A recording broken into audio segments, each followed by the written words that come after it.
Hey everyone, me Kevin here. The House of Representatives just passed the $1.9 trillion stimulus package known as H.R. 1319, the American Rescue Plan. The stimulus package was passed by a vote of 219 to 212 shortly after 2 a.m. Eastern Standard Time.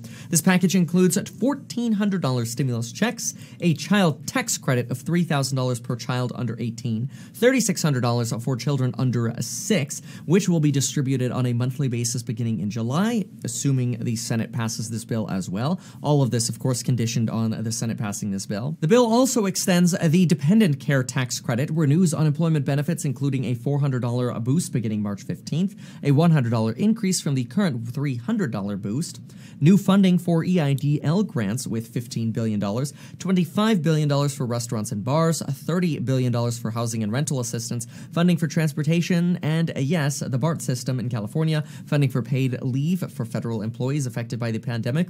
However, no heroes pay and no $200 per month in a Social Security boost. $50 billion will be going to coronavirus testing, $19 billion will go to the public health force, and $16 billion will go towards vaccine distribution. State and local governments will also receive $350 billion to cover budget shortfalls, $90 billion will go to transportation and infrastructure, and $47 billion will go towards funding FEMA. Airports will get $11 billion, and transit agencies will get $26 billion. $12 billion will go to airlines to avoid layoffs, $130 billion will be set aside for education, $5 billion will go to pandemic EBT programs. Increased tax credits for Obamacare through the exchanges will also be included, and there will be COBRA subsidies for those laid off so that they can keep their health care.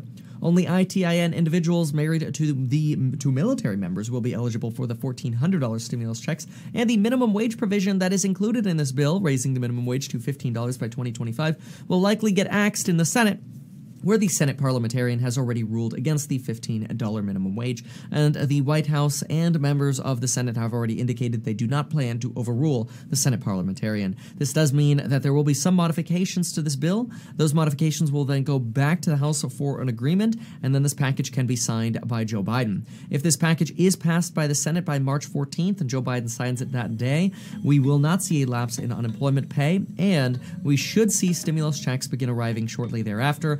Many will likely receive their first or their now third stimulus check, their payment from this package, by the end of March. Others might have to wait into April, but we should see these checks rolling between the third week in March and the middle of April.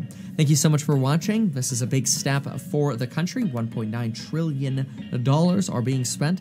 And folks, we'll see you in the next video.